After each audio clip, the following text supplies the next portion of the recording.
He's having some sort of internet issues. Bam! We're live. Is he in Africa with Taylor? Hey, is Taylor already in Africa? I'm pretty sure that's why he showed us that video of him feeding a rabid animal. Oh, that's crazy, that video he sent. Hey, didn't he consider if that thing may have scratched him? Did you see what JR said? Taylor has no fear of animals. He has an irrational sense of no fear of animals. Oh, no, I didn't see that. Is that a direct read from our text message? Is that a breach? I interpolated it a little bit. That's a direct breach of our trust. But I think you're absolutely capable of making those types of assessments. So give it a pass. Hey, if we were scheduled for last night, I probably only moved it to this morning because I was panicking because I was driving all day and I didn't think I would be prepared. I know you like Josh more than me. It's okay. No, it's not like that at all. Although the show last night was great with him. I was so tired and somehow we pulled it off. It was amazing. You know what I did instead? What? I made my own show. Oh, you did? Yeah. Did you go live? No. Oh, tell me about your own show you made. Well, I was so mad at you.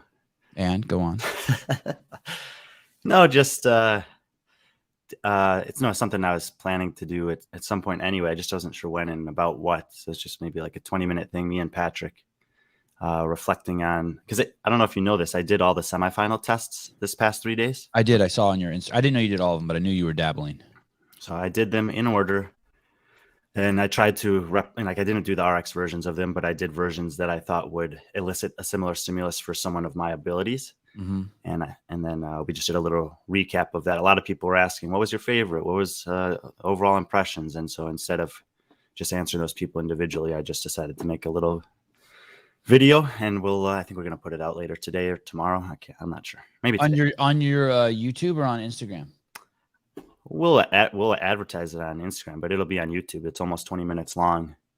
I think we have 13 subscribers and one video up. We haven't really pushed that at all, but 13 subscribers. You're off to a swimmingly fantastic start. Is that the word, swimmingly? Yeah, I mean, I don't think we're not necessarily in a rush. You know, I'm not pushing everyone to Patreon or pushing everyone to, YouTube or whatever, just trying to do our thing and let it build organically. You're chill. Yeah, I have some friends who've, started some small businesses and grown them over time. And I think that there's from what I've talked to them about and kind of observed, I think there's just some principles that are good to apply early on, and being in a rush is probably not the way to go. Things fall by the wayside. Someone was commenting on your hairline. I know he looks like a vampire, right? This is how my hair was when I first met you. I had nice and short, 2018. No going beard. Back on the grind, the tour for the semifinals this year. 5 years later, CrossFit's taking him over again. So I decided to go back 5 years with the haircut. Plus, it's easier to deal with on the road. How's your internet, John? You good? Yeah, I'm going off of my phone right now. Can y'all hear me fine? If you were on Tyler and Spin's show, would you be ghettoing it and doing it on your phone? Yeah. Is this disrespectful to the Sevan Podcast, what you're doing here? Well, you haven't had me on in a while, so. Baby steps. Yeah. We don't like to overdo it with you. We like it to be a big special occasion. We don't want to interfere with your games aspirations. Thank you. I appreciate that. It's still a ways away, but I don't know why my computer's messing up. Worked for like 5 seconds.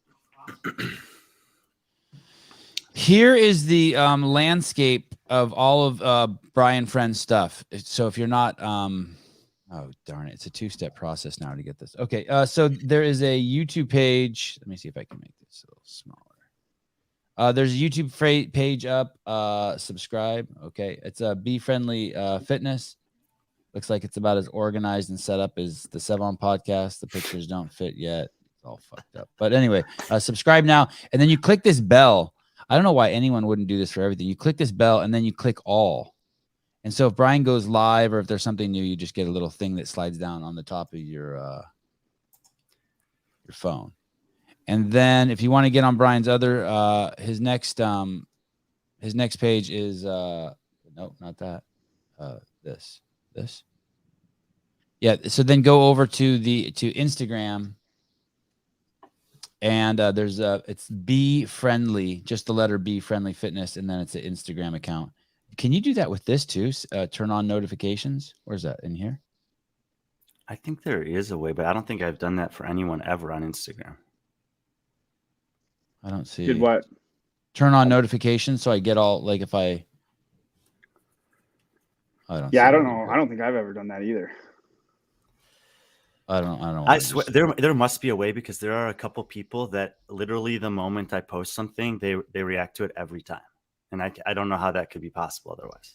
Look at these ballers that follow your account: Jason Grubb, Jorge Fernandez, and Enola Kai. Plus 69. How convenient.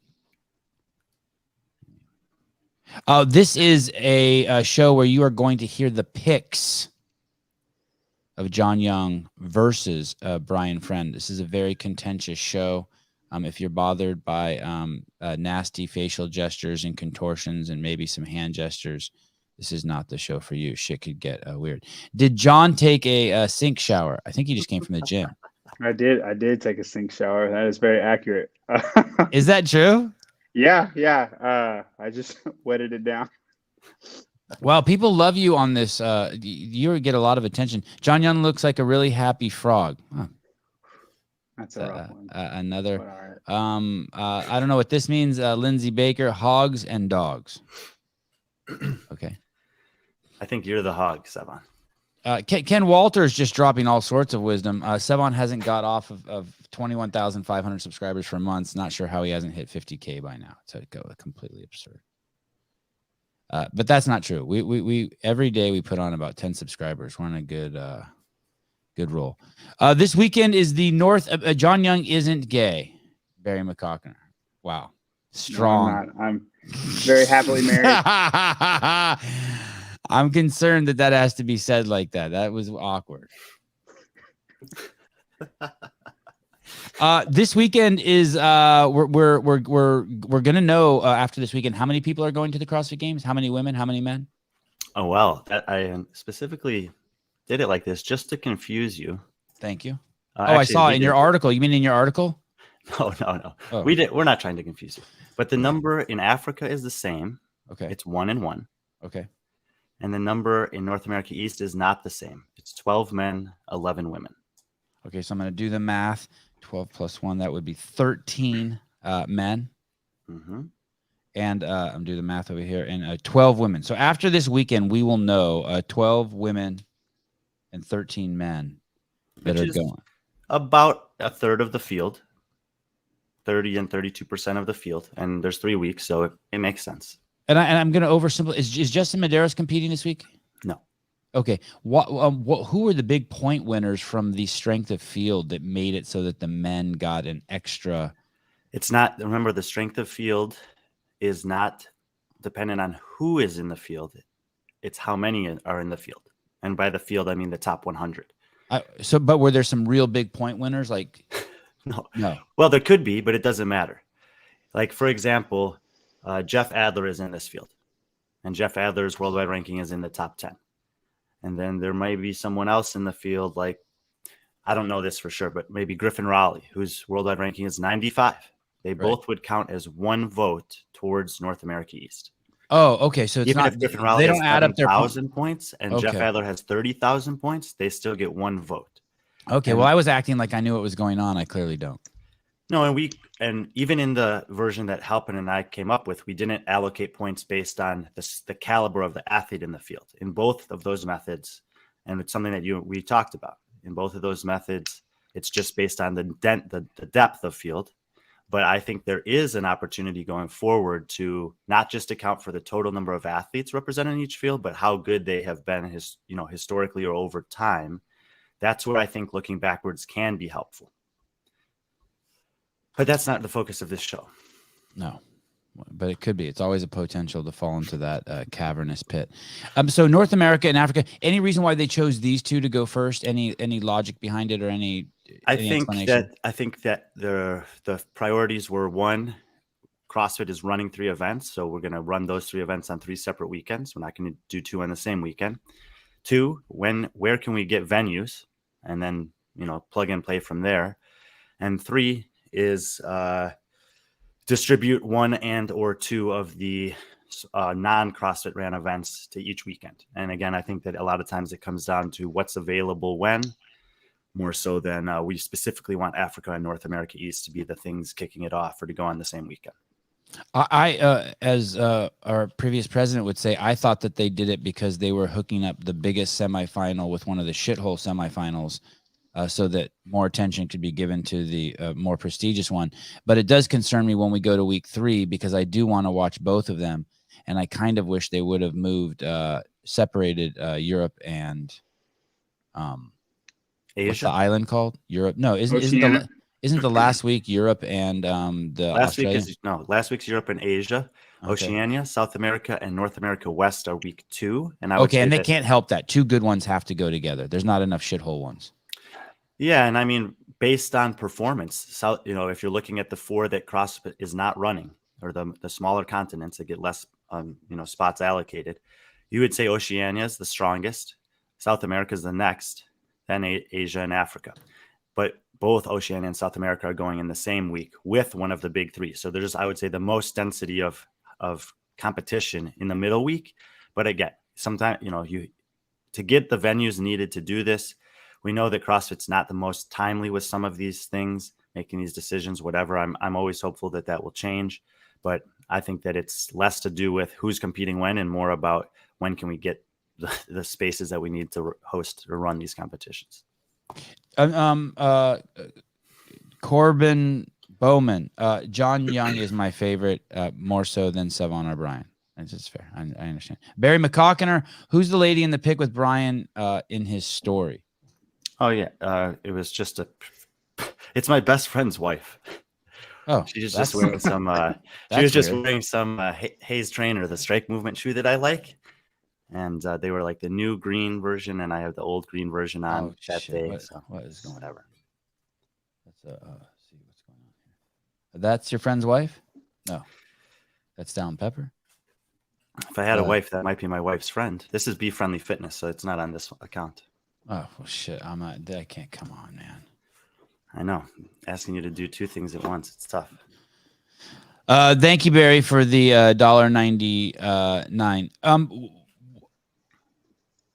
So North America, Africa, both be streamed so that we can watch them? Well, it is. I believe that the competition organizers in Africa are intending on having some sort of streaming for their event. What that means is not exactly clear. In the past, anytime there's been these level of CrossFit competitions coming from Africa, they've tried to do that to some degree, whether it's on Instagram Live or on YouTube. So kind of wait and see for that one. And then as far as North America East goes, at this moment, there will be a live broadcast for some, but not all of the events. What's your opinion on that, Brian? I know you probably said it on a podcast before, but on not streaming event 1, not one that 3. actually people watch. So now that you're on one that people actually watch, say something about it, please. Because I've heard both sides. Wait, whoa! There's 2 sides. There's someone who's like, it's fantastic. They're not streaming events 1 and 3. Well, yeah, I mean, I feel the way you feel, but they'd say that. So there is no other side. There are not 2 sides. There are not 2 sides. There's one side. Even the people who aren't streaming it wish that they were streaming it, right? Come on. I mean, I guess the other side would be the explanation of why, but it's not like an explanation that anyone's going to consider acceptable. Is this the streaming schedule right here? I am pretty impressed that when you type into Google that this pops up. I just put in 2023 semifinals stream schedule. I didn't even put CrossFit, and this pops up. This is pretty impressive. Yeah, that looks accurate, and I would read that as local time. So that would be Eastern Standard Time. So might subtract 3 hours for me on everything. Mm-hmm. Okay, and something interesting did happen in the interview yesterday with Don Fall on Coffee Pods and Wads with Pedro. Pedro did ask him, why aren't you streaming the complete events? And in his defense, at the end, he finally said, hey, you should probably ask Justin and someone else that, Justin Berg. But at one point he said it's because the events are taking place on different floors and it would be difficult to get the equipment on both floors or something like that, cost prohibitive, which you could then maybe suspect that this is only the first week that they won't be streaming all of those workouts, and that at future events they will be streaming all the workouts if they all take place on the same floor. We shall see. I just feel like if you're CrossFit, you can work around stuff like that. Like you can find a way to do it. Oh, for sure. Well, just like you can find. How about Wadapalooza just did it on Instagram that year? Right. They had Tommy just hold the Instagram camera. That was great. I mean, it was better than nothing. We freaking streamed Wadapalooza. Right. With a budget of $0. Right. The explanation of why is, we had to cut something. We picked the lowest streaming watch times and the longest workouts. Yeah, he gave some sort of explanation like that too, based on numbers. I wasn't buying any of it. I think it was, to be honest, I think that question was below his pay grade. That's not a dig at Pedro. Still a great question. Yeah, John's dog, static, full floor camera, fire Justin. I mean, at least do one. At least do one of those. Okay. This is exciting, right? This North America. And so here's another, I guess we could piggyback off of this. Here's another reason. And I can't remember if it was who I heard this from. It may have been Talking Elite Fitness, but this is, I think I think Tommy said it. This is a must see. If you are a CrossFit fan, this North America region is a must see. It is a must see. And the reason why is because this could be better than the games even. I mean, this women's field is stacked. Come on. 7 of the 10, just pipe hitters. 10 what? 7 of the top 10. You have 5 of the, let's just look backwards. Okay. Last year, there were 4 North American semifinals. The Atlas Games, the top 2 finishers were Emma Lawson and Paige Powers. They're both in this field. At the Granite Games, the top 2 finishers were Mal O'Brien and Amanda Barnhart. They're both in this field. At the MAC, the top finisher was Danielle Brandon. She's in this field. And at Syndicate Crown, the top finisher was Haley Adams. She's not competing this year. The next 2 finishers were Alexis Raptis and Paige Semenza, both in this field. So of the top 8, top 2 in each division that are returning of women in North America, 7 of the 8 are in this field. Sydney McAlishan is out west. That is not including Emma Carey, or Brooke Wells. We're both better than probably 70% of the names that you just named. Right. So yes, the women's field in North America East is insanely strong at the top. But that means 2 things.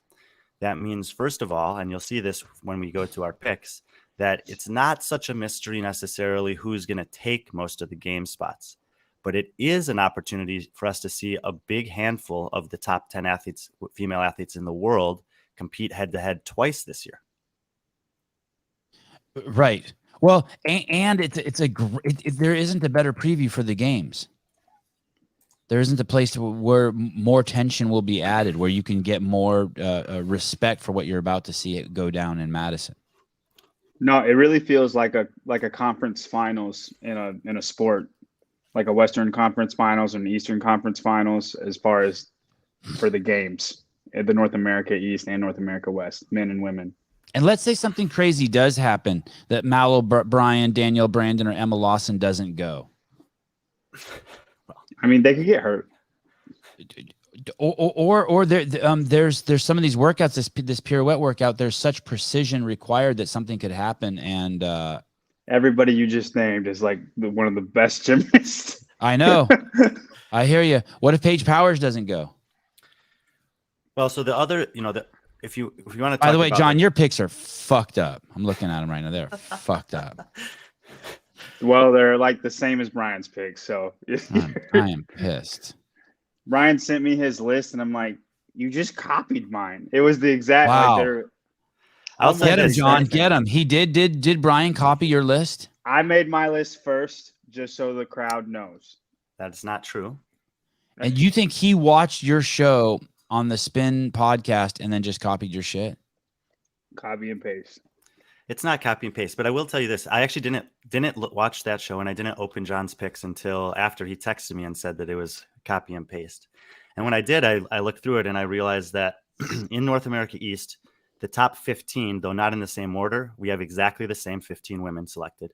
And out of the men, we have 14 of the 15 men selected. And that's what I was saying. I don't think it's so much of a mystery in the East. And I don't think this is going to be true in the West, by the way, next week. But I don't think it's a West mystery. is going to be fun. The West, I bet we have different opinions in the West. Yeah, well, I mean, almost definitely. But in the East, it's not so much the mystery who is at the top. It's just how they're going to sort themselves out. Yeah. Jake Chapman, I'm getting Rain Man vibes from Brian when he's talking to Sevan. Yeah, I always get that. I'm Tom Cruise and he's Dustin Hoffman, I guess. Let me ask you guys this. Is there anything, 2 questions first. If Tia wouldn't have gotten taken the baby batter, do you think she would be top of the field? Would she be your number 1 pick? Yeah. So I think she would dominate everybody and it wouldn't be close. Brian? You mean assuming she had never been pregnant? Yeah. Yeah. Yeah, you still would have to pick her. Yeah. Okay. Is there anything that any of these girls can do between now and the 2024 season that would make you think Tia can't win? Tia can't come back and win? Is there any performance Mal could put on this weekend or at the games that makes you go, oh shit, it's the I think, Tia I mean, reign is you over? have to see some like serious domination. You would have to see an athlete like win 5 of these 7 events, have top 3 finishes on the other 2, win. I mean, and then probably have like 10 out of 15 top 5 finishes at the games, including 5 event wins. And then you'd have to see that athlete show up at Rogue, win 4 of 7 events, 4 out of 10 events, have all top 5 finishes, and just be like obliterating the field, because that's what we're used to seeing from Tia. And unless someone else is able to show up and do that consistently, stage after stage after stage, in and out of season, it's really hard to say that anyone would be able to go toe to toe with her when we've seen her do it, not just year, competition after competition, but year after year. And then you see her say, oh, now that I've had this baby, I'm more fired up than ever. I'm more focused than ever. I'm more driven than ever. And it's just like, what? Like, how could you be more focused than you have been for the past 40 years? I know. Well, she'd have that on Matt, that puts a feather in her cap to be better than Fraser. But isn't she already? She already has 6 though, right? Yeah, but this would kind of cement it. I mean, it's pretty hard to argue if she comes back after a baby and still wins. I agree. You do look and you see like I think I believe her. I mean, look and see. Annie has a baby. She comes back. She competes very well. Cara has a baby. She comes back. She competes very well. We have other women like Camilla Solomon-Hellman this year. Had a baby. She's coming back to compete. We'll see how she does. But I do think that this is, you've talked about it before, Sevan, how whatever the circumstances, if you step aside from this sport for a year to 2, getting back into the ring and competing, is it realistic? Is it possible?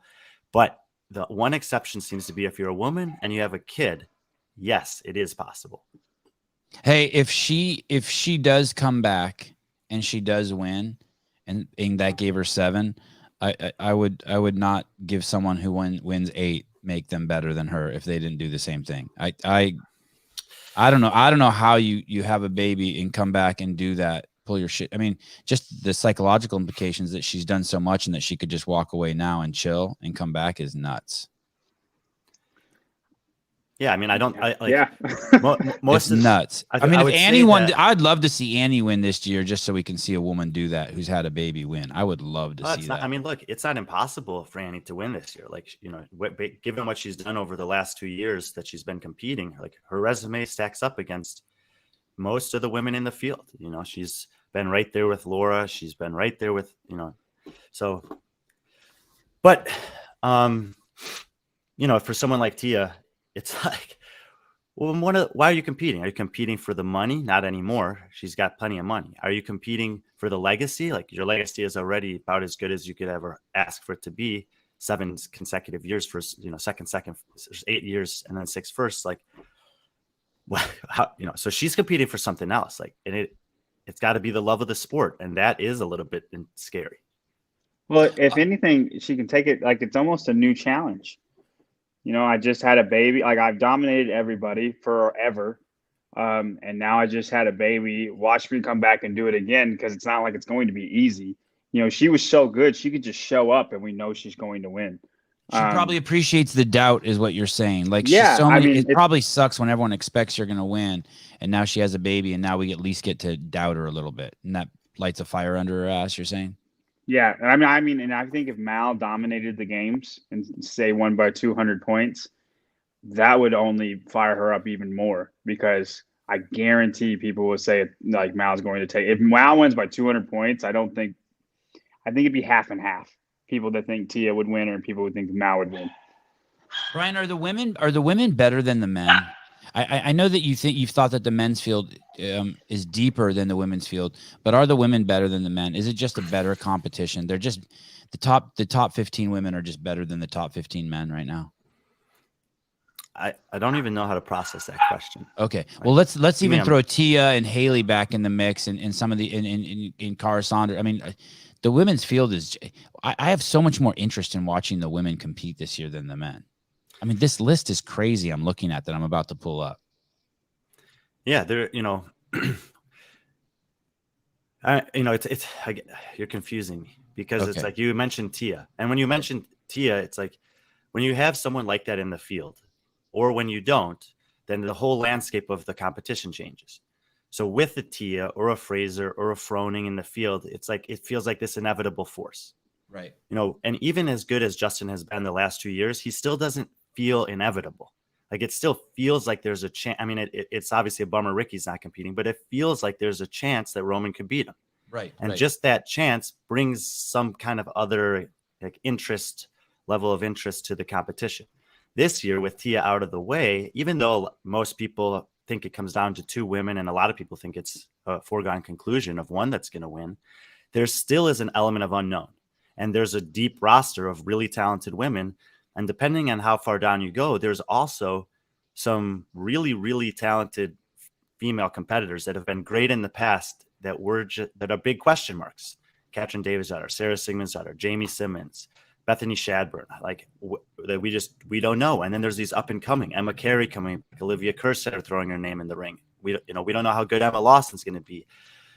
And it's almost every woman that could finish in the top 10 that has a question mark. How much improvement has Alexis Raptis made? Is Amanda Barnhart going to bounce back? It's like, you give me the woman that could be top 10, and I'll tell you that there's an unknown. No matter how much you think you know, or how much you try to follow this sport, I look top to bottom and I say, I'm excited to see this woman compete, because. Like, we know Saxon and Spencer, heavyweight contenders in the men's division, but not. We don't know. You say that, considering they're some of the lightest athletes. Oh, you mean in terms of their weight? Well, we've seen them. We have shitloads of data points. Like Emma Lawson, like, we don't know. Like you said, Emma Carey, we don't know. Paige Powers, we don't know. I mean, we have very few data points. Well, and the data. Well, maybe that's why I'm so excited, because we know they're all going to basically win one event at least at the games. They're going to do something.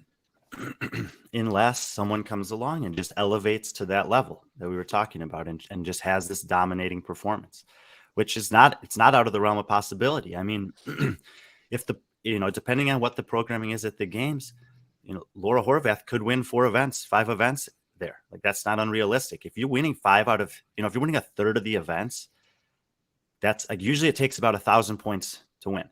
That's 500 points. And there's still 10 remaining events. You only have to average 50 on the others to have enough points to win. It's like, yeah, but you got to bank for 0 on one. I don't know. We'll see. Brian Thompson, do we know if the events will not be streamed, will be shown in their entirety later at least? He's referring to events 1 and 3, I believe. That's the machine and pool event, which is 1, and then Linda event 3. I think that question costs $2 to answer. Okay. And I think the answer is we have no idea. If you read what it says on I'll paraphrase what it says on the game site, that there will be a post-production of it, which means it sounds like you won't be able to watch it in its entirety. There's a couple things I'd like to bring up. Do we know, this is from discussion, these are questions that I've stolen from Brian. Do we know the prize purse? We do not. And is that odd? Do we care? Is that unfair, or is that cool? Or these people have to go anyway? What's the relevancy of that? And why is that? Are they still getting more money? Are they collecting more money? It's relevant at the top. So, like, if it's just like $3,000 for first place, the top 5 guys are probably not going to try super hard because they know they're in, but it gives them something worth fighting for. If it's like 20 grand, then the winner or second place or third place, like those are worth selling your soul for. Where if you're already in and it's just 3K at the top, that's it. Why would 5th place try? Why would 6th place try? Because they're in. They just have to do a steady paced workout in the last workout. So I think it makes true. Is that true what he's saying, Brian? I find that hard to believe that someone would be like, okay, I'm not going to try my hardest. I'm already in, and the prize money sucks. Well, what's the goal? What's the goal of this weekend? To go to the to make games. the games. Go to the games. So, and like, if there's no incentives built in, and I don't know what this looks like in a perfect world, but if there's a tapered prize purse and it's winning, I mean, if you look at a 12-month year of CrossFit and you say, well, what are the most difficult competitions to win? You'd say the CrossFit Games, the Rogue Invitational, Wadapalooza, maybe a semifinal, and Dubai. Like those are the big ones. And then you say, like, well, what do you get for winning those? A lot of money, pretty good amount of money, almost no money, and a pretty good amount of money.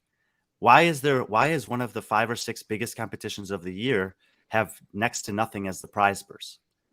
So if that suddenly became 25,000, 20,000, 15,000, 10,000, 5,000 for the top 5, and every other games qualifier gets 3,000, and you also say, I don't know, that there's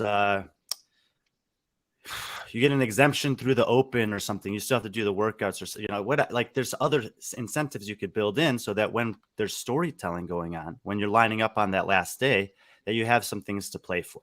You have some things to fight for.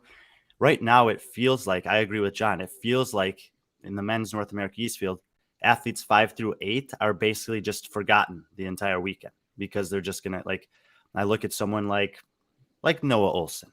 I don't think he's going to be top 3. I don't think he's going to be flirting with the cut line. And therefore, there's probably not going to be much to talk about with regards to Noah Olson unless he wins an event. Okay, cross Noah Olson off the list. I had him on here. Gone. Okay. And that last event is made to sell your soul. You have to do the toes to bar unbroken.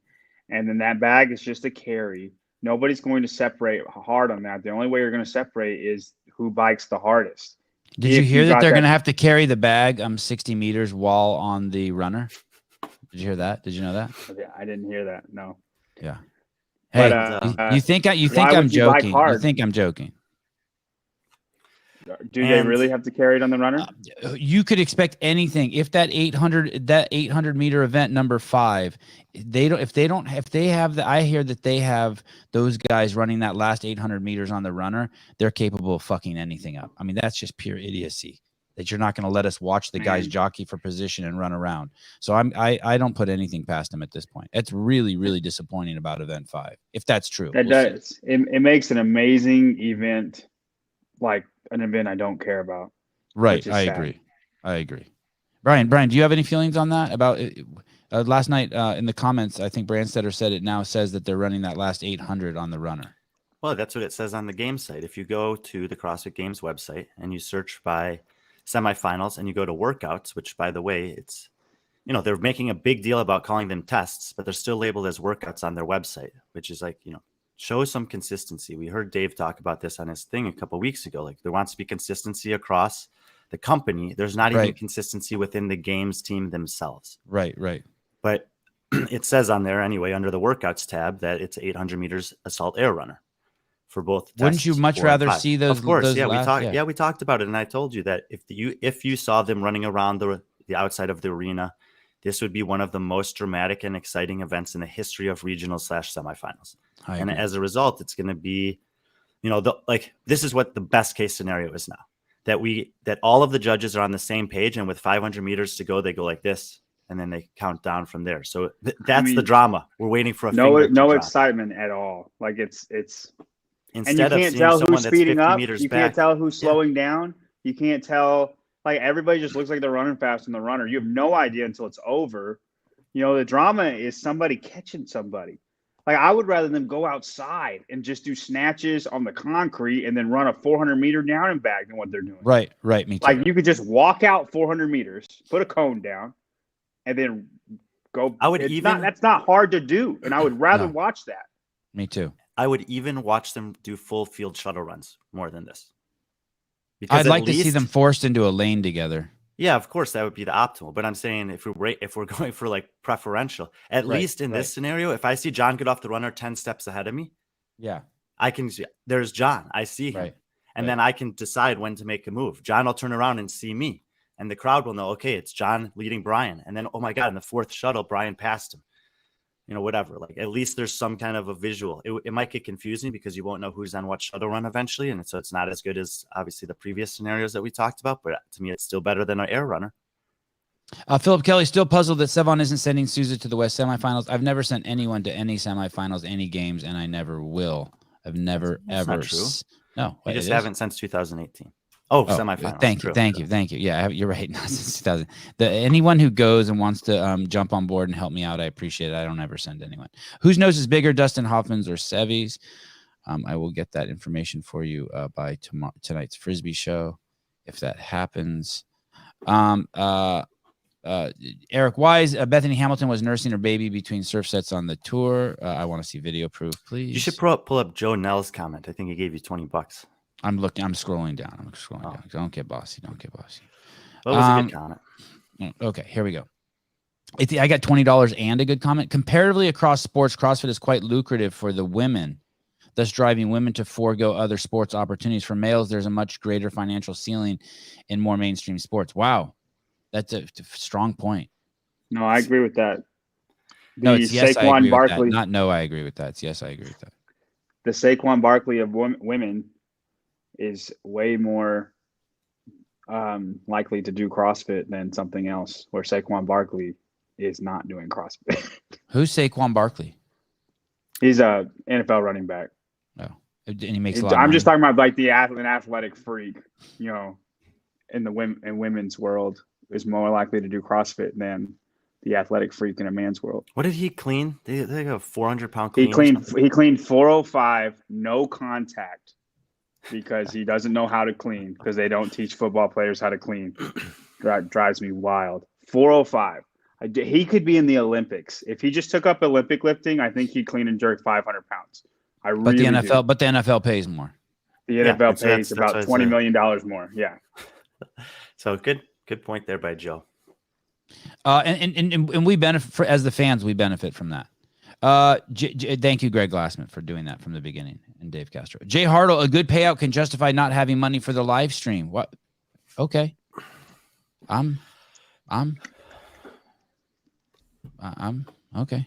Some people are doing some algebra here. I like it. Tyler Watkins from Fitness Fantasy Lawnboard Leaderboarding.com. Crowd picks from yesterday for highest place finisher, Hopper, Cornway, Saxon in order. I don't understand his post. This was a bet that we had. Mm-hmm. I had Hopper beating those two. Tyler had Saxon beating those two, and Brian Spin had Cornway beating the other two. Okay, well, we'll get you. You guys won't have to worry about it anymore. Brian Friend will be speaking very shortly. For those of you who are unable, who will be meditating in a closet all week and won't be able to watch the semifinals, Brian will be dropping bombs. Hey, that's a really insightful thing that guy said about the women. Yeah, good guy. I actually did the test 6 and 7 at his gym this last Sunday. He's up in southern Wisconsin. Cody Wilson, Google him, Sevan, find the video. I can't. I'm just here by myself today. I can't. Okay. Lonely Sevan. Yes. We're going to go over to, let's start with the ladies. These are, like Brian said at the beginning of the show, 11. 11 of these ladies will be going to the CrossFit Games. And I'm trying to see how far down these picks go. 30. Okay. So half the field. We, it's huge fields of 60. And obviously we recognize that just making it to a semifinal, anyone, is an incredible accomplishment and achievement. But, to talk, we're already 40 minutes in and we've talked about 0 athletes. So to talk about 60 times 2 plus Africa seems a little bit excessive. Africa will take 5 minutes. I don't even think we need to go past 6. Past 6? Do we know the points for? Do we know the points for? Do we know the points and this is critical system? too. No, and that's critical also. I mean, there's still some people that think it's possible that tests 4 and 5 are 50-point tests each, which mean we'd have, we don't, and there's 60 athletes in the field. What does a 50-point test look like? Does someone get 0? Do a bunch of people get 0? Are there duplicate points for different positions on a 60-person field? If there's a 100-point system, what does that look like? Is it going to be a 200-point, 100-point system where they just give more points and have bigger gaps? There's a ton of questions in that regard. And I think that in the case of qualifying for the CrossFit Games, the scoring system will matter a lot. And I think we'll talk more about that on the men's side than the women's side. Why not tell us the scoring system? Is this dramatic? No, it's Does insane. this add to it? What it is insane. Like why not just tell us? No scoring system. There's no prize purses. We don't know what the movement standards are. And we don't know what the broadcast schedule is for certain events. I mean, it's like people are getting excited about this. But all these unknowns, all these mishaps, all these mistakes, all these confusings, withholding information that only enhances the experience for people, it's not helping. It's not helping. Tell me this. Before we go to this, because it's a great question. Can you play devil's advocate for me and tell me why, like, hey, we're not doing the prize purses because it's going to be so exciting when we announce them. We're not telling you the point scoring system because it's going to be the okay. If the prize purse is super exciting for people, then you should probably announce it on the back end of telling us you're not going to be streaming all the events. It's like you got to give the bad, but give the good so that people see that too. Right. The fact that you already disappointed everyone, athletes, coaches, fans, spectators, family members, boxes all over the country and the world are disappointed that they're not going to be able to see these athletes do 1/3 of the test. And you also haven't told us the prize purse. It's very concerning because if I had some news that I knew was going to disappoint everyone, and I also had some news that I knew everyone was going to be excited and happy to hear, I would try to offset one with the other. This is breaking news on the Sevan Podcast. There's already a heat schedule that says they will have 6 heats for event 7. He's piggybacking that off of Tyler Watkins' comment. I'm feeling cuts. I obviously hope there are not cuts, but I also don't think there are going to be. I don't think there's going to be either. Okay. And I think they're going to be 100 points. I don't think they're going to be 50. This is just speculation. But the shoulder to overhead run event at the games last year was 100 points for both of those. And it's kind of similar to that a little bit. Is there a point to not broadcasting the events? No, I think it's just financial. I think it's just pretty simple math. I think it's just a combination of finance and planning, right? And ego. Is that fair? Finance, planning, and ego. Okay. Here we go. We almost started the show. We're 42 minutes in. We almost actually got to the point of the show. We're close. I think we share entire screen. Go over here. And so these are the North American picks. On the left, you have Brian Friend. On the right, you have John Young. Last names will not be used to protect their identity. Number 1, Mal O'Brien. Easy, right? Easy day. Theoretically, easy day. I think she'll be comfortable. Brian? Yeah. I mean, I just realized that I used her full name. Yeah, I mean, there's no reason not to expect her to do very well. You look at the tests, and it seems like things that, I mean, she's been pretty good at pretty much everything we've seen from her the last 18 months, and I'd expect this to be no different. You know what I think the best thing that could happen to the CrossFit Games is if Danielle Brandon won the CrossFit Games. I think that would be huge for the CrossFit Games. Huge. I think that would devastate Mal O'Brien. I probably would devastate a lot of people, but dude, it would be fucking amazing. Well, it's like when you get these track and field runners. Say that again, Brian. I was gonna say, like, here's the thing about Danielle. If you think about the last 2 years, 2 years ago at the games was like the worst case scenario. Everything just was kind of unfortunate and whatever. And she still did pretty well. And it seemed like everything was stacked against her. Last year at the games, one month before, she obviously has some kind of turmoil in her life where she moves across the country, changes coach, training environment, etc. She does very well considering that, finishes 4th, but 4th place just never gets that much attention. It's just like, great job, but we're going to focus on the top 3. And then this year you come in and you say, okay, well, Tia's out, Annie's back. But Danielle's like, she's right there. Like podium is very, very realistic. And if you start thinking about, well, what's preventing her from making it onto the podium? It's not that obvious. You could say top end strength, but also realize that she finished 4th at the games last year, basically being unable to squat for an entire year.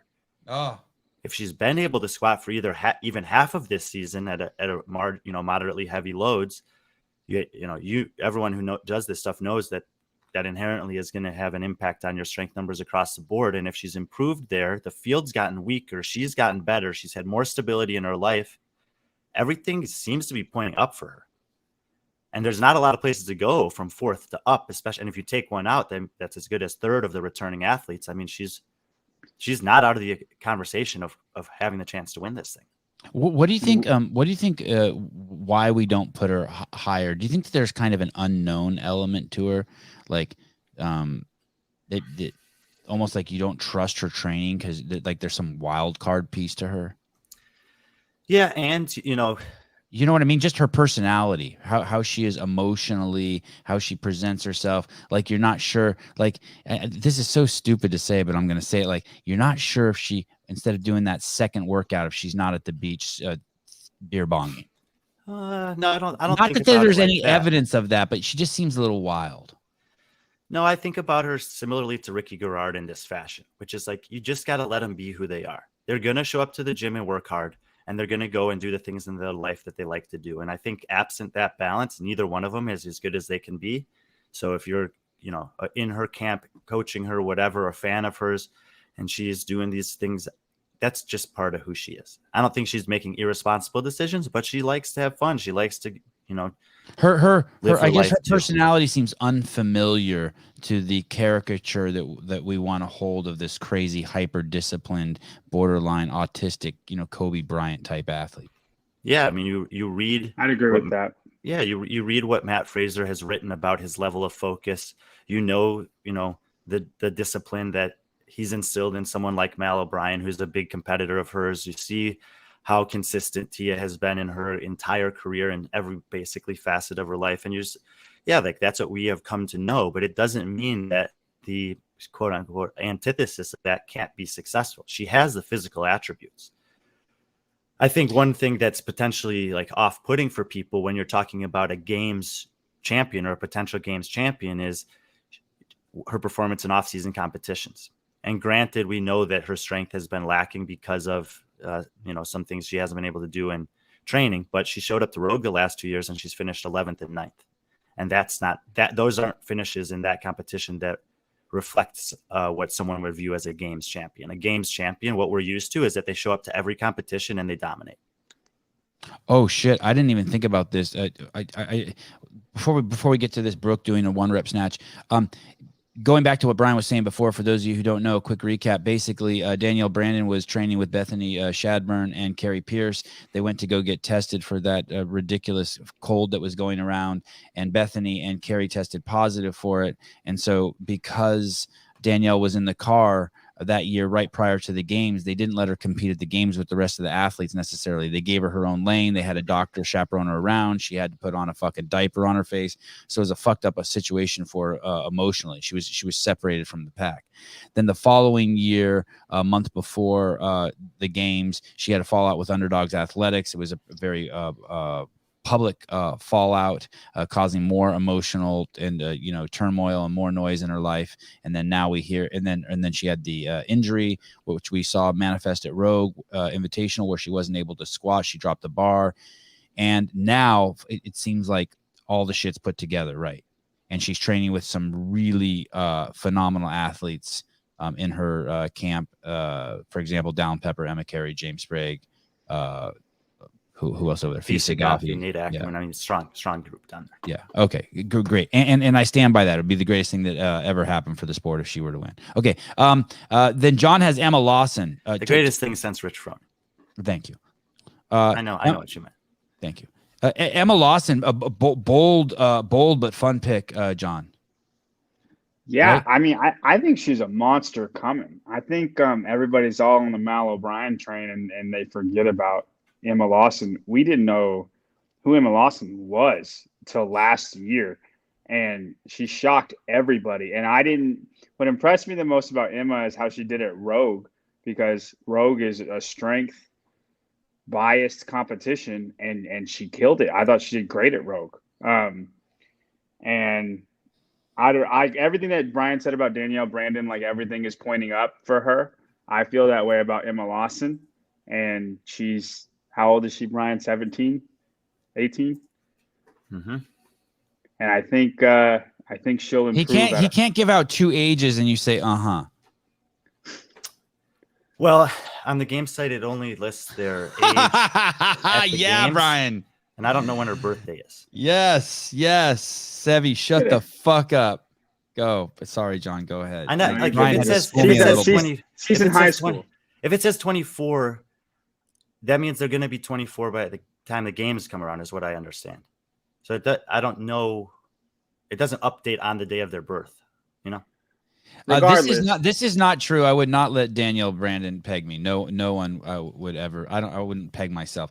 Daniel Garrity, sounds like you're arguing her limitations, and I want to apologize for that. Okay, back to Emma Lawson. Go ahead, John. Regardless, like she finished. What did she finish? 5th, Brian? The games? 6th. 6th. That's exactly where Mal O'Brien finished her first year. It was either 6th or 7th. Mal was 7th. Emma was 6th. If you look at off-season competitions like John's talking about, Mal's first year at Rogue, 8th. Emma's 3rd. That's 3rd place at Rogue when Wow. strength was the thing we had a question about for her, because she doesn't look very big, like you know, that thick trunk body. She don't have it. She's got a gymnast body. 3rd in Rogue. Yeah, wait, who? Yeah, what were you saying about Emma Lawson's body? Yeah, she's got that Bailey Rail body. As opposed to Mal O'Brien got the Josh Bridges body, right? Or the Tia, or more the Tia body. Looks like more like an action figure. Emma still, it looks like her body's still immature in a way.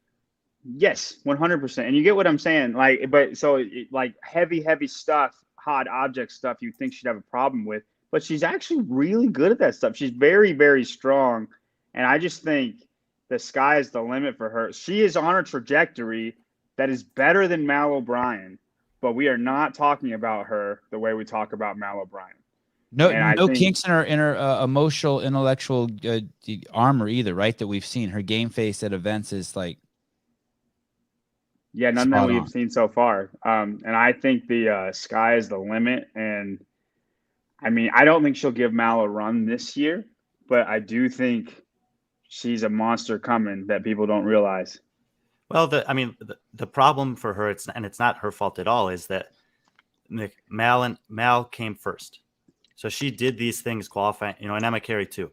They've already qualified for the games. They've already top 10 Mal's already top 10 at the games. Mal's already podiumed at the games. So at the same age, if Emma is doing those things, she's just slightly in the shadow of her. So and it's a good point that John brings up. We're waiting for her to outperform her at something, because once she eclipses the accomplishment of her, then she emerges from that shadow and creates her own story. The one thing she's done so far is had a better finish at Rogue. Mal didn't compete at Rogue this year. We don't know how she would have done, obviously. But if she she didn't compete, correct? It's not that she was injured. Okay. If she beats her at the semifinal, or she wins the games, like that's all that she can do to outperform what Mal has already done. What was the prize money at Rogue for first place? A couple 100,000, 220 something thousand. It's not a fixed number because it's variable based on ticket sales and a few other things. Imagine being so good that you're almost for sure to win the event, and the prize purse is $220,000, and you'd get a shitload of camera time, but you don't go. Yeah. Has anyone asked her about that? Do any of the shows that she's willing to go on ask her about that? I need to know the answer to that. I think she's rich. Is your training so important? What did she say? She just said she's focused on the big picture, and off-season competitions are not a part of that. I need more. Sevan, your hair is on fire. Thank you. I only care if you have a vagina. Going back to Rogue Invitational, tickets are now on sale. You can go to the Rogue website. The 2023 Rogue Invitational will be October 27th to October 29th. An incredible event. It looks like it's still in Austin, Texas again. at the Dell Diamond. It's 3 days of competition. Brian Friend will be there signing Be Friendly shirts. And we will be covering that with exclusive access. That's a lie. Both of those last two things are a lie. I don't know. It's wishful thinking. So you guys have the same people going to Brooke Wells. I think it was Halpin said something. This is going to be fun, right? Because Brooke Wells injured herself in a dramatic injury doing a max snatch, and now we're going to get to see that this weekend. Her revisit that workout. Yep, it will be exciting. I mean, this workout in general, I actually had some fun doing it, but I was thinking, I'm not doing it with the same level of intensity that these athletes will be taking on this test. And basically, you're in the middle of a competition. You've already done some pretty demanding stuff. You have to, it's just customary at these things that you stand around for 10 to 20 minutes, not really able to do anything at all before starting this back-to-back event, where you're asking them to do the most technical lift under fatigue in a time pressure environment for weight or load. And then you're asking them to sprint against each other with a lot on the line on an air runner.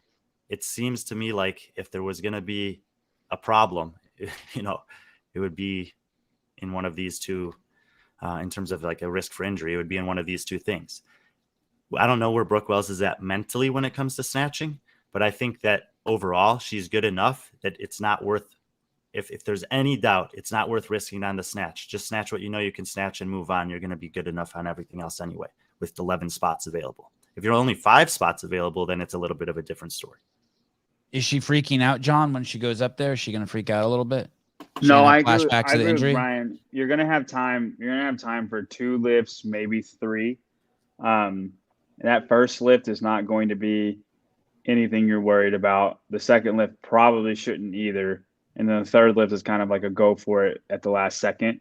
Her first lift will be good enough for her to make the games. Like Brian said, she's one of the ones where she knows she's probably going to make it. This is not an event for her to go for it. Right. So, I mean, and if she does, then obviously she has all the confidence in the world. But yeah, I mean, does she have any crazy screw in there or anything like that, or some sort of plate in there that makes it so that it can't happen again? Does anyone know about the details of her surgery?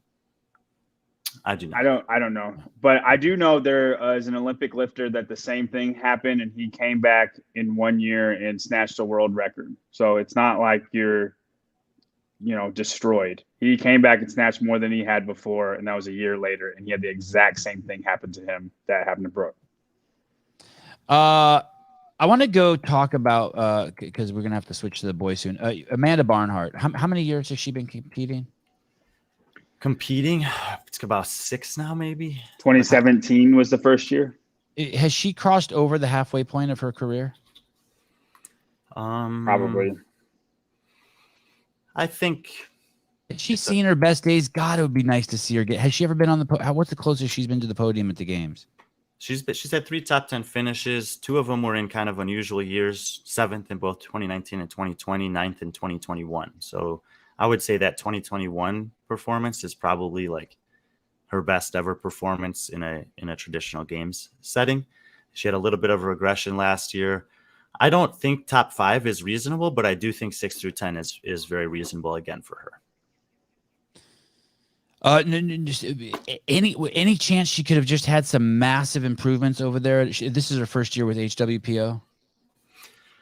I don't mind an athlete like her making a change like that. I think that I think there are people who jump ship too early. Like they don't really give a full breadth of opportunity where they're at. But for her, if you look at her performances from 2018 until last year, everything is between 7th and 16th place. Or 15th place. So it's like this kind of stagnation. She's obviously looking to improve on that. She's hitched her horse, her cart this year to someone who she thinks, or a team that she thinks can maybe help move the needle in the small way that's necessary to make that jump that's hard to do at the top of the leaderboard. And I'm excited to see whether anything comes of it or not. If she gets back into the top 10, that's a positive year. If she breaks into the top 6, then it looks like a genius move. And if she finishes, 14th or 15th again, it's still respectable. It's still good. It's still adding to an impressive career resume that she's putting together. And even if that's the case, I would say give it one more year with them and let's see what happens instead of making another change. Event 2 will be really telling with her. Well, what's event 2? It's the ring muscle up with the ruck, complex pistol burpee one. Do those girls over there know who's the best and by how far? Mal, Katrin, Amanda. Are there any more besides those 3? Sammy. I think like they know they all sit in different places. Like they know Mal's at the top, Amanda's in the middle, and Katrin's at the bottom. Do they know that? I mean, you know the people you work out with. You know who's better. I mean, there might be a workout where Katrin might get Mal on this one. It's got a lot of handstand walking, right? Stuff like that. I mean, lifting, Amanda's probably still the best one. But I mean, you know the people you work out with. You definitely know who is the best one and who's second, who's who in the zoo. No offense to Emma Carey, Alexis Raptis, Paige Powers, and others we missed, but we're going to go down here to the dancing line, the cut line. Carolyn Prevost, Annika Greer, Paige Zemenza, Fee Sagafi, Shelby Neal, Sydney Wells. So you guys and Fee Sagafi. Oh, wow. I would say down to Caroline Stanley in 15. So if you look at 9 through 15, we have the same top 8, just in different order. And then 9 through 15, we have the same, but also in a different order. Okay. Brian, why do you hate Shelby Neal? I don't. I love Shelby Neal. Shelby Neal, aggressive. I mean, we've talked about Shelby Neal a few times over the last year. Shelby was basically a legless rope climb event away from making the games last year. She was extremely good on everything else. I wasn't sure what the last 12 months would look like for her with some of the other things she has going on in her life, but if you've been following her on Instagram, she's focused and committed, and I think she is 100% in the conversation to take a game spot. I think that 9th is a little bit of a bold pick, but I don't think it's impossible. It's tough. I think right on that cut line there, you got a lot of women and the margin's going to be small. I would expect spots 10 through 13 or so to be separated by 50 points or less. And in some cases, it might come down to one placement in one event that keeps someone in or someone out. Like I said, I think Shelby can do it for sure, but it's not going to be easy. There's a lot of talented women right at the cut line. I recognize this girl. Yeah. So she was second in the semis, or sanctionals. I guess it was a sanctional then. She was second place until the last event, which was 10 legless rope climbs. And like Brian said, it was like Katrin fail in 2014. It was traumatic. Like she just couldn't get up the last rope. Yeah. And that's why she didn't make it. And she was second place, killing everybody. And then that event happened and she didn't make it. God, it would be cool. The more redheads, the better in the games. Oh, who's her coach? Does it say anything at the top there? Profile? There's a guy, Benji's her personal therapist. Let's see. If we have it over here. CF Games regional semifinals, love traveling. Is it on the dock, Brian? I'm looking. Is she US or Canadian? You know? She's from the US. God, so many cool, like happy pictures of her. Yeah, and she's an awesome person. I mean, you know her? She's competed. Yeah, I know her. I met her last year. And where's this? And how'd she do? Is this Wadapalooza this year? I think Whitney Gallin might be her coach, former Games athlete herself. What was it? That last question? What's this? Ups and downs, highs and lows. Is this this is at Wadapalooza this year? Last year, January 2022. All right. I think. All right, cool. So you think she has a legit chance? Yeah, I mean, John. I do. The fact that John ranks her 9th is not like that surprising to me. Like that's realistic. I think the Linda workout it's going to be really, really good for her with the dumbbells. I think that Linda workout's going to be a heartbreaker for people, and it's going to make other people in the women's. Yeah, kind of field. the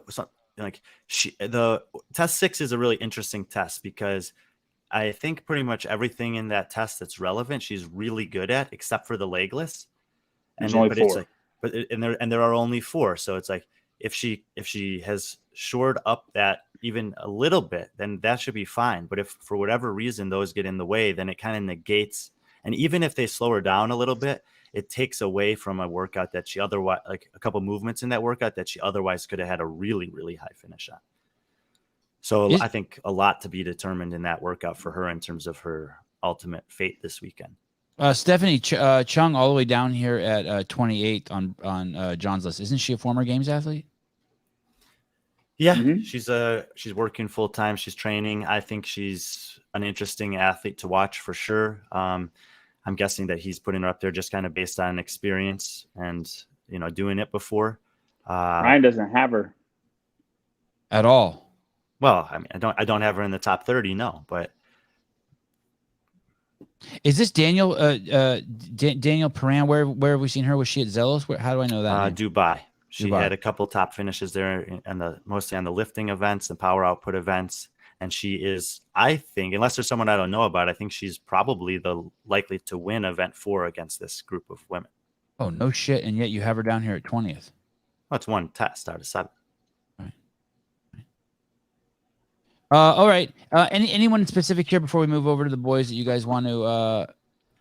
Yeah, just at the cut line. I just think it's really important for people to realize this. You have athletes like Paige Semenza and Carolyn Prevost who have proven that they've been able to do it over and over again in their career. And it's, this is where we're going to have this conversation with the men. We're going to have in this semifinal and throughout all 3 weeks.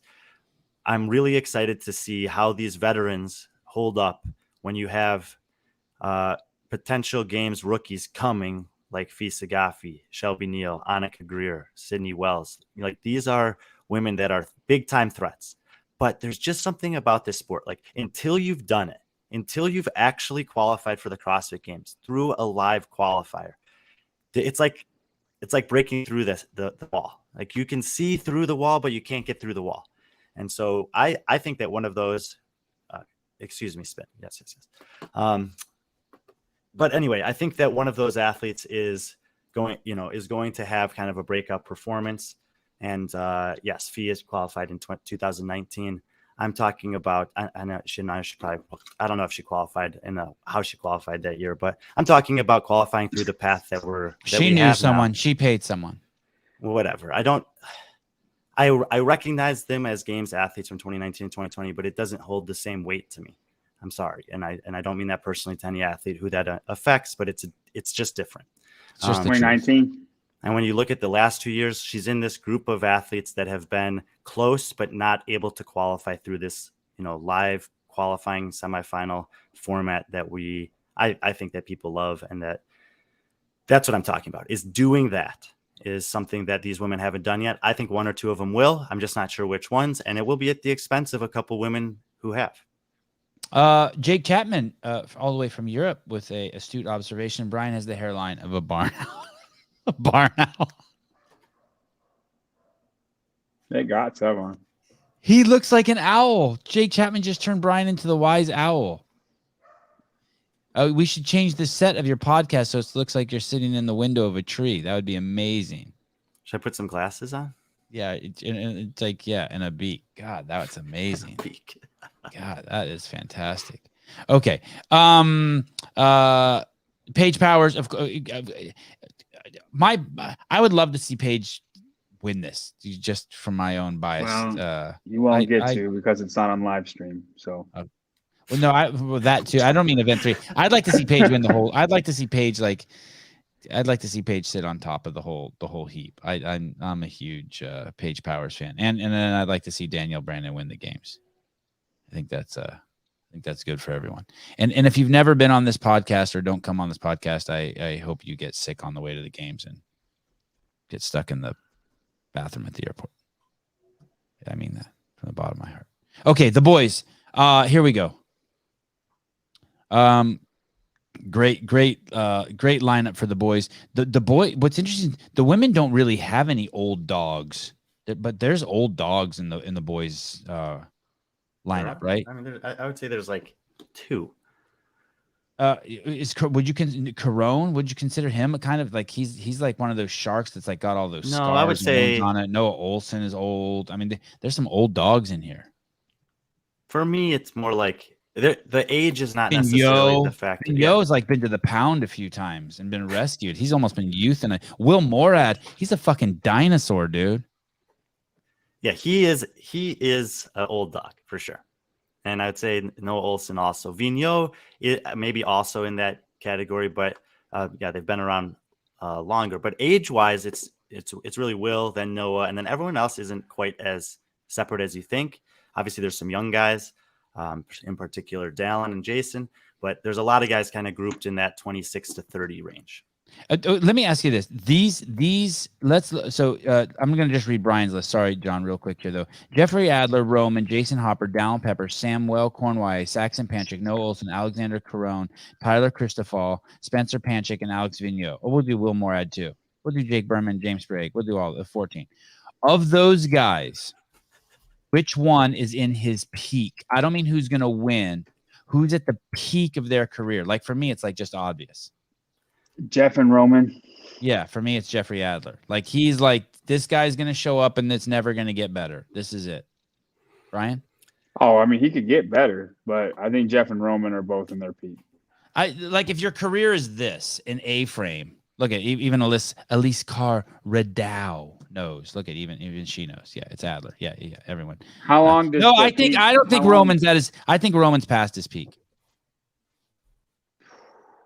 I think just a little bit. He's crested the mountain just a smidgy. How long is the mountain top? Same with Gerard. I think Ricky's crested his mountain too. I think Ricky crested. Well, he had a bit of a dip in his mountain, so it's like, Brian, who's at the peak of their career in those 14? Give it up, buddy. Give it up. I mean, John's question is good. Like, does a peak last for a season? Does it last for a competition? Can it last for 3 years? Let's say season. I think this is Jeff Adler's best chance to make the podium this year, and so he would be my answer. Podium. I mean, if he won, you wouldn't be the CrossFit Games. Yeah. I would think that's thoroughly surprised. I would say this is CrossFit Games. Yeah, but I would say this is probably the best chance that he'll have to win it. Yeah, I agree. I would be surprised if he did. So I have Jeff ahead of Roman because of the workouts. In the CrossFit Games, I still think Roman will be ahead of Jeff almost comfortably. Ian Adams, Roman looks like he's 42. Hey, and I could be wrong. I who knows about? Okay, let's pick who is Saxon ahead of his prime, or is his prime still ahead of him? Or is he crest? I mean, Saxon is a super interesting case. He's in the age range that you usually would expect peak performance, 26 to 28. He's 27 this year. He had a regression last year. I'm curious and speculating about him this year as maybe having a resurgence and a return to kind of what we are used to seeing with maybe a 6th through 9th place games finish. I think that last year he had some big changes in his life, family, moving, whatever. Sometimes those things don't affect people. Sometimes they do. It feels to me, based on the conversations I've had, the things I've seen, I got to see him train for a day in Nashville down there, that he's in a good flow lifestyle wise, and that he's got the amount of focus that he needs and wants with his training, and a balance with life that he enjoys outside of the gym as well. Obviously he has the physical attributes to get the job done. So I don't know that we'll see, like last year, he looked so good at semifinals, like almost too good. Like it was like easy for him to win. And then he had who was he against? And then he had a regression at the games. This is the best semifinal field that he's gone against. He's won both of the last 2 years. So, some people are expecting, this guy, all he does is win that's crazy, maybe right? He'll win again. But he hasn't gone against guys. He hasn't been seeded or distributed, however they did it, against some of the men of this caliber. Which are potential games champion in Roman, potential podium in Adler, guys who, are consistently excellent everywhere they go over the last year or two. So I think that we'll see kind of like I talked about with Noah earlier, this like middle performance, 5, 6, 7, 8, somewhere in there, basically event after event after event, nothing really bad, maybe one great event, and he'll just go to the games. And this year at the games, I think is going to be kind of a defining moment for what the rest of his career looks like. Saxon. Yeah. It's crazy that he's won 2, the last 2. It's impressive. Yeah, I think like I said, it's hard to win these. These are some of the most difficult, but this year especially, the fields are more consolidated, they're denser, and winning this is different than winning one last year. What were you going to say, John? Sorry. I think if you put Saxon in a games field, I think he's destined for 10 years of 5th through 7th place. And I think this is a games field. The top 10 are all people that would be in the games. Probably top 20. If a full games field, the top 10 in this particular region, I think will all make the top 20 in the games. I don't think so. All the way down to Christopher. I think Spencer could make top 20. I don't even think Calderon will. The West and Europe have. He's beneath for me. Well, we'll see. Corona is 8 for you. Jason Hopper, nowhere near his peak, right? If he stays injury free, Hopper could hit his peak in another couple of years, right? Yeah, I mean, he's only, he's kind of, when you were talking about their ages, Adler 29, Roman 28, Cornway 27, Saxon 27, Spencer 27. There's a few guys in their 30s. Vigneault's 31, 33 for Christopher, 34 for Morad, 32 for Noah, and then you have Jason. He's 25. So he's not like that much younger than that first group of athletes that I listed. He's only a year or two. But in terms of his experience with CrossFit, so his competitive age in the sport, it's different. And I think he's still learning things and refining things. I think he's in a really good environment for him in that regard, where he's embracing what's being taught by by the best that's ever done it in terms of maximizing potential. It's interesting because when you think about Fraser coaching Mal, you see a lot of similarities just from like biomechanically. When you think about Fraser coaching Hopper, they're totally different. Like Jason's nearly a foot taller than him, and so the nuances that he needs to apply with that big body type compared to what Fraser needs to apply. It's interesting to think about what might have been helpful for Fraser that has to be a little bit different for Hopper. So I think that they've been working together for a consistent enough time now that we're going to see a better version of Jason than we've ever seen before. But I agree with you, Sevan. I don't think it's the ultimate version of him that we can see. When Josh was on last night, replacing you guys, one of the topics that came up was that we couldn't think of any greats that ever trained in a camp. Not one. Well, that's kind of strange. That's kind of weird to say. Like, what would you say about Rich? Because when you run the camp, it's not a camp. Those are your training partners. Okay. Vellner's a part of the DECA camp. Yeah, really? Well, but here's the thing. He trains by himself. He has had the same coach and coaching carousel DECA for a long time, but he trains alone. Rich has always had training partners. I would say Rich, however you want to define it, is the critical factor there. But I would say, how could you not say that Mayhem is a camp? Think about the people that are training there. I'm not saying that Mayhem's not a camp. I'm saying that when you're the guy who runs the camp, it's not a camp for you. Like, okay, Katrin was in a camp. So what would you say when Tia and Matt were training together with Shane as their coach? A different one. It's a man and a woman. And you're just making a bunch of rules to make your claim sound good. Okay, well, maybe I am, but I think they're valid claims. And Katrin's a part of Comp Train back when she was great. Right. And then Matt quickly left. And that's what I'm saying. Besides Katrin, I can't think. Same with Annie. You could say Annie trained in a camp, but it was her camp. No, it was Yanni's camp. Would you say that Medeiros and Annie didn't want anyone training Yami coaching other people, as I recall. And would you say Medeiros is in a camp? I would not. No. I think you could manipulate every environment to satisfy or dissatisfy the claim that you just made. I think Danielle Brandon and Emma Carey and Dallin Pepper are clearly in a camp. I think training Think Tank with Noah and Travis and Alexis Raptis and I don't know. I think when you have more than one male in a camp, what is considered to be great? To be a great? Just the guys, Josh Bridges, the winners. No, yeah, but I'm talking about more at the very top. I just think you're better off. I think that we've seen better success and the most success from people who are more in control of their own personal destiny. Anyway, we're maybe different. But maybe show. those are just also the people that can afford to have that because of how good that they are, or their ceiling is. It's a fun conversation. And if you just look at the champions and we'll start with 2010, you say Graham Holmberg. Now he's owned his own gym. He's running the show. Rich owned his own gym, running the show. Ben Smith owns his own gym, running the show. Justin Medeiros or Matt Fraser, not owning his own gym, but kind of. I mean, hey, kind of. and even if you listen to the relationship between Knifer and Medeiros, Knifer's pretty hands off. I mean, yeah, that's that. I mean, I know that we've spoken to them. People have highlighted it. Like that is to me is a very, very. I think it's somewhat unique, a very healthy and cool relationship that they have. Where Justin trusts that guy or trusts Adam, and Adam trusts Justin. Yeah, and I wasn't. And I apologize. I wasn't suggesting that Josh isn't great. I was just trying to I think that there is something there to these people who are kind of in their own, like the Miko Salo closet. Like they're in a closet, or the Matt Fraser, they're in a basement getting at it by themselves. Okay.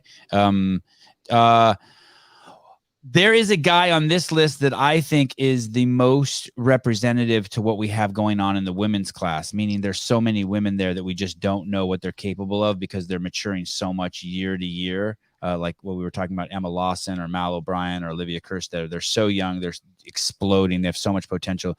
Does one man in this group stand out that it's like, fuck, we really don't know. A year to year, we're just not going to know. Yeah, it's a 21-year-old, Dallin Pepper. Yep, there he is, Dallin Pepper. I think Dallin's going to be great. I think he's going to be great too, but we don't know how great is the thing, right? He's the closest thing to an Emma Lawson in this pack, right? In this pack, he's Emma Lawson to a T. That's a great comp. Although Emma's probably, I think Emma's better. Emma's better than but he is there's a potential. Like no one's going to be surprised. Well, it's relative though, because I would argue that finishing 19th as a rookie in the men's field is not I would say 6th in the women's field is better, but I would say it's comparable to finishing 10th in the women's field as a rookie in terms of just because of what I believe about the depth of talent at the top of basically top to bottom of the men's field compared to the women's field. What happens in year 2? So we saw Jason Hopper go from 19th to 7th. We saw Mal go from 7th to 2nd. Emma Lawson's got the hardest task. She's 6th to start with. So how much of a jump can she make there? I think it's very reasonable to see Dallin make a jump of, 6 to 12 spots up the leaderboard at the games this year. And he was 19th. Are Adler and Krennikov in a league of their own in this field? And I don't think so. I think I almost picked Hopper to beat Roman for this. Wow. I think I would say it's just a test. It's just a test for the right reason. You have to think there's 5 machines in this semifinal field. Hopper's going to be amazing. Roman's going to be, Yeah, and I think that, for those two guys in particular, you got to look at the gymnastics. So you look at the ruck test, and we know that Roman's biggest weakness is on the rings. Has he made enough of an improvement there to overcome that? I think Jason will get him there. And then we look at the second test. We know what we know about Jason Hopper's gymnastics is that big volume sets have been hard for him, but high skill things in small doses, he's pretty good at. So again, I think that the way that the gymnastics are kind of doled out in these 7 tests are more favorable for Hopper than Krennikov. And I because our picks are so similar, I do kind of wish I'd put Hopper second when I saw them. But I think it's those 3, I think, are the top 3. I think 4 through 7 is the next group. And then I think there's 8 through 14 is the group that I'm most interested in, which are the ones that are going to be contending for the final game spots. Because even though I don't think they're all top 20 guys at the games, I think every guy that makes it out of the North America East is a relevant contender within the field of games athletes, meaning they can have top 5 finishes that impact the ultimate outcome for the podium at the end of the weekend. 100%. Anita Dick and me, thank you for your thoughtful comment. Hopper beats Roman on machines? ? Exclamation. Well, no. So go ahead, Brian. No, you go, because you love this. Okay. Listen. Roman is the best at machines in all of the world that does CrossFit. That's relevant. But Hopper is second, and he's right there. Like they are very, very, very close. Nobody else is close to those two. Oh, really? Like, They're both of them- it is like Yes. that. They're on another level. League this of their own, and it's not close. But Roman is slightly better than Hopper. I'm just saying Hopper is going to be right there with him on every machine. And like Brian said, there's a couple workouts where Roman's not going to be the best one, and there's going to be 6 or 7 guys that beat him. Hopper's one of those guys. Potentially. And this is, yeah. And so 2 things here. First of all, even though everyone has this inherent belief that it's very difficult or impossible to set a world record in one of these tests that in week 1, I think that because both of these guys are going in week 1, we will see at least 1, if not 2 event wins from them that hold up against every other male worldwide over the next 2 weeks. Because I so love good that they're at in this. the same they're in the same semifinal. It makes those races really, really fun. There is one person in this field who should be extremely sad about that, though, and that's James Sprague, because James Yes. is going to have highs. James is going to have highs and lows at the semifinals, and if you took those guys out of the field, he might be able to win 1 or 2 tests on his own. This is where the scoring system matters so much for the cut line, because if the point system is tapered, where you get bigger gaps at the top, let's say it's 6-point jumps from first to second to third, and then it goes to 4, and then it goes to 2, and then it's 1 at the bottom. In a different field, James might have the chance to win or take second on those, which would give him those 6 to 12 extra points that he won't get because the 2 best in the world happen to be in this field are points that he might need on the cut line to compensate for points that he's going to give away on the 1 rep max snatch and probably on the test 2, the gymnastics with the ruck. That's why the scoring table matters. Well said, Ryan. Eric Wise, please put yourself in timeout for 10 minutes. He says, will Sprague beat Allison Scudds for demo team captain this year? That will be a 10-minute timeout for you, and maybe 20 burpees if you don't apologize. That really, so going back to the list here, let's just talk about James. Mm-hmm. Okay, I think I can speak for. I think I can speak for both of us. Kind of a personal favorite for us. Adds value to just the quality of every event he's at, just with his personality. I cannot say that about. I mean, he's kind of got that what's her name, Sam Briggs thing going. Like if he's at an event, it's a better event. I know it's weird to say that when we're trying to test the fittest, but you have him down here at 14th. Well, so I think that the margins between 8 and 14 on my list are extremely small. And how many go? 12 go? Yeah. So I think there's going to be 2 deserving games athletes. And what I mean by that is that if they were in the games field, they would be just as good as the 4 guys that will get in at their expense, or 5 guys that get in at their expense. And we can't have them all there. So there's going to be 2 guys left out. And this is assuming that there's no one else deeper in the field that's making a big jump up or having the weekend of their life that we're maybe not expecting or counting on, which I never want to discredit that. Like, just because I'm drawing a line at 14 does not mean that these guys in the next 10 can't have some phenomenal performance and be right there at the last event on Sunday. But if you're looking at those 8 guys, you have this same kind of dichotomy that we have on the women's, where you have guys like Caron, Vigneault, and Morad who have proven to be able to do it consistently. That they, when the moment matters, when the chips are down, when it's the last event, and in this setting, they've done it before. Then you have guys like Spencer Panchik, and he got lucky to get in last year. Like, it was very small margins, and he barely beat out Christoffel and Berman for different reasons. So those 3 guys are still in this field. Then you have James Sprague and Will Morad, who were, an 81-point swing, knocked one out and got the other in. And you're basically, if you're combining that happened last year in one event, there was an 81-point swing. Yeah, Will came from behind and made up 81 points on James. It was a heavy snatch. It was multiple snatches, but a heavy snatch workout that cost James the games last year. I mean, he was otherwise good enough. When you look at this field, it's so talented at the top that if you take a big hit on a workout like James is almost definitely going to do on the max snatch, and you look at all these other guys who are, they're going to lift more than him by it feels like at least 20 pounds. And this men's field in the East is very deep with strong guys. If James takes an 80-point hit on that workout and only comes away with 20 points, and we're assuming a lot about the scoring system there, I don't think it's enough for him to make up the gap. And I hate to say that. And I hope I'm wrong. And it's kind of interesting that right across from him on John's list is Griffin Raleigh, right? So you have one of the strongest athletes at any regional. Yeah, and I would say, his placement of Griffin relative to mine, which is at 20th, is probably the biggest disparity we have of any athlete in this entire field. Is Griffin Raleigh a serious? Does he have serious? I mean, I know he's. I'm not questioning him as an athlete at all. I know he's remarkable. I was watching him do those burpees. I'd never seen anyone do such explosive burpees, those over the bar burpees. But does he have serious games aspirations?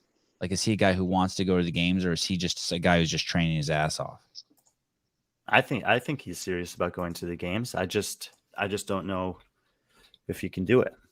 He's technically he would not be a rookie either. He did qualify in 2020. He only competed online in 7 events, and he finished in the bottom 15% of that field. But I think that probably just me saying something like that is motivating for him. He's like, I'm going to show these guys I am a games athlete, and that even in a normal year, I can make it. Luke Parker, any chance? And if they knew that he had no chance, like John shaking his head, why not? Why wouldn't he stick with teams again? I mean, we've talked about this with a variety of different athletes. Like, you don't want to be on a team with someone who doesn't want to be competing on a team. And if he wants to give it a go as individual, then I don't think it's in the best interest of his potential teammates or his coach or him to try to convince him otherwise. When I spoke to him in Mayhem, he believes he's one of the 40 fittest men on earth. And he's going to show up to Orlando and try to prove that to everyone. I actually think there's several tests in this that could be pretty good for him. This field is very difficult. What I've seen from him already doesn't give me confidence to put him in that top 15. But like I said, there's going to be someone that outperforms what I believe is possible for them in this men's field. And if I'm Luke Parker, I would be showing up there with all the confidence in the world that that's me. I hope that person's James Sprague. I know y'all talked about him briefly. If I'll give you this question to talk about James Sprague here, John. There's a difference between someone like James Sprague and like someone who might make a gross error at the games, right? If James Sprague doesn't have a good snatch, it's not because of a gross error. It's just the limitations of where he's at in his career, his body type, and et cetera, right? And he's still young as shit, right? Mm-hmm. Yeah. But is there a chance? When you look at these tests, is there a chance we're going to see someone? Do you think it's guaranteed that we're going to see one of these top guys 10 and up? Not Vigneault, but Tyler Christoval, Noah Olson. Can we see Noah Olson shit the bed on one workout that's kind of would be uncharacteristic for him, so that he completely gets knocked out? The way you're saying James Sprague, it could happen to James Sprague, but it wouldn't be an error. It would just be a limitation on his capacity. I mean, this is what I was trying to assess when placing these guys 8 through 14 is where's their biggest problem, and how does that problem relate to the likely punishment that they'll get based on the field they're competing against? Because I think that every one of these guys is likely to have a relative bad event or two. But if your bad event yields a 20th place finish because it's a hard movement like a seated legless rope climb for the entire field, that's different than being bad at running, where most of the guys are going to be good at running. The snatch is almost irrelevant for most of them. The margins for air are smaller. And so a similarly bad event there could yield a 40th place instead of a 20th place. So if your limitations are on the things that are hardest for the field as a whole, that's better than if your limitations are on something that in general the field is good at, because it's a relatively low barrier to entry. And this is a very deep men's field. Jack Farlow is a great rapper. I didn't consider that when I did my rankings. If I had thought about that, I might have moved him up a little bit. Is there a rapper named I think it's Jack Harlow. Oh, I don't know who that is. Did you talk about Jake Berman yet? No, another guy I really like. It sucks. I really like some of these guys. I'd love to see these guys go in just so I could have them on the show. Go ahead. Do you want to say something about Mr. Berman? Why do you hate Jake Berman, Brian? I don't hate Jake Berman. I mean, it's very similar to you asking about Shelby Neal. Like, I think we could see possibly another event record out of Jake in event 2 that stands the entire test of Oh, shit. semifinals. What's the workout? That's It's ruck the ring with muscle up one. pistol, and He's that good at those? Kirby box get over. Yeah. And if you went back and watched, You think he beats Mertens in that? I would say in a vacuum, if you just showed me this workout that I just had this conversation yesterday, that Colton Mertens, Jake Berman, Scott Tetlow, Luka Vunjak out in Europe, and there was one other that I'm forgetting right now. Like, I would think that those would have top Dukic? 5. Lazar Dukic? Please tell me I don't this think so isn't compared his to these sister. guys. Please tell me this isn't his sister. Please tell me this is his girlfriend. Not his sister. I looks like it's his baby. Sweet baby. That's damn. All right. More pictures of her. Okay, sorry. Go ahead. Jake Berman versus Colton Mertens. Why does he have so few pictures? Homie don't post much. Anyway, Jake's got. I think that Jake has as much of a chance as any of these guys to make it. I think that how well he's able to do on the 2 running tests relative to the field is a big question, and how well he's able to do on the legless rope climbs. Everything like Shelby Neal, everything else in that workout, I think is great for him. How he manages those legless rope climbs could be a big indicator of what his ultimate result is, making the games or not. Belongs to a camp, training think tank. Yeah, so no chance, basically. Is that what you're saying? No chance. Yeah, no chance. Oh no, he can make the games. He just can't win the games. Just can't win the games. Yeah, I hope he I makes agree. it. I agree with that, Sevan. I no chance Jake Berman wins the games. I like him. Less time with her, more time in the gym. That could be Laura Horvat's sister. Wait. There's more pictures. What? Let us peruse. Oh my goodness. That is a huge distraction. Holy shit. I don't think that's his sister. Well, thank you. That's important. Well, I believe that thing that she's wearing is an undergarment. That shirt is an undergarment. I'm just saying. Well, I'm old. When I was a kid, those were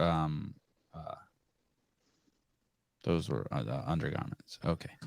Let's off to Jake Berman. What a distraction he is. Are we on to Africa? I don't know. I don't know. Come on, give me 5 minutes. Forgot so hard 5 minutes. Africa. My fucking Lord, that sounds a little excessive. Let me. I actually had no plans on doing. I'm banking for 4 of those minutes for you to find one of their Instagram accounts that has a picture of a woman in it. Okay.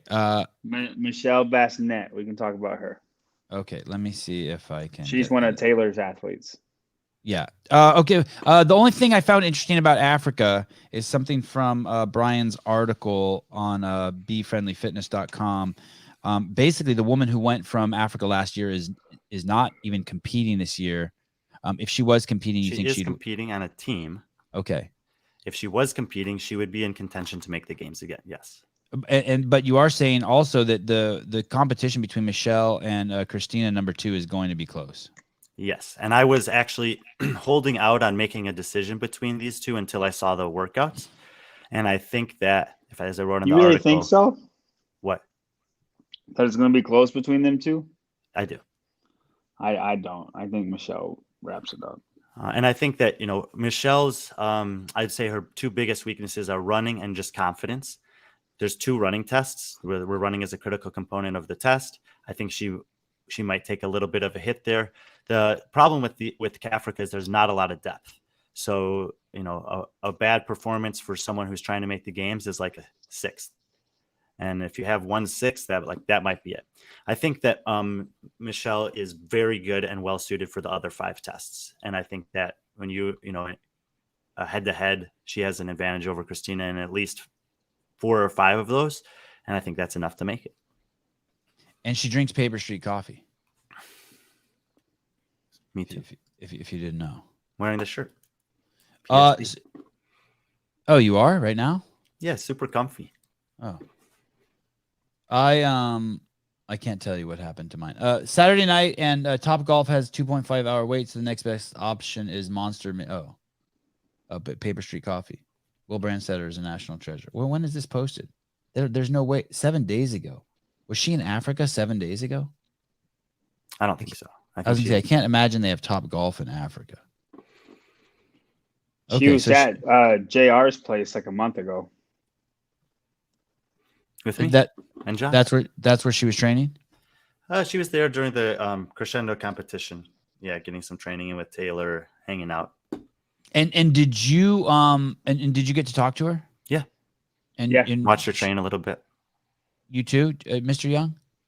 Yeah, I was in the garage with her, JR's garage with her and Taylor. And what's she like? Didn't one of you just say that you're concerned about her confidence? What's she like? Does she seem a little demure? No, she seems confident. No, it's a big deal in this sport. It's this thing that I've been talking about. Until you do it, there's this doubt of I'm not sure if I can. And I think that for her, if she's able to qualify this year, it'll set her on a very good trajectory for the next few years. If she comes up short again, then that's a difficult thing. I think it'll be a difficult thing for her to manage, especially as much as, she had, the trip to Africa is no joke. That's a big trip. It's a big change. It's a different environment. It's a big commitment to go there from here. Christina also doesn't live in Africa. I think she's in Australia or New Zealand, and she's got to make a big trip over there herself. So these women are putting a lot on the line to go there and try to make it. And, only one of them can. Looking at the men finally, Jason Smith, if there was a CrossFit Hall of Fame, would Jason Smith be in it? No. I think there's a case to be made for that. It kind of depends on what the criteria is. I mean, he's the best we've ever seen from his continent, and that's obviously a pretty good, accolade or moniker to carry around with you, and is a case for potentially Hall of Fame. But if you put him on the global scale, I don't think that his resume would stack up to the other athletes that you would see making it. Yeah, how hard are we making this Hall of Fame? Because really hard, but he's done something special, right? I mean, he's held down the fort. How many times has he been to the games?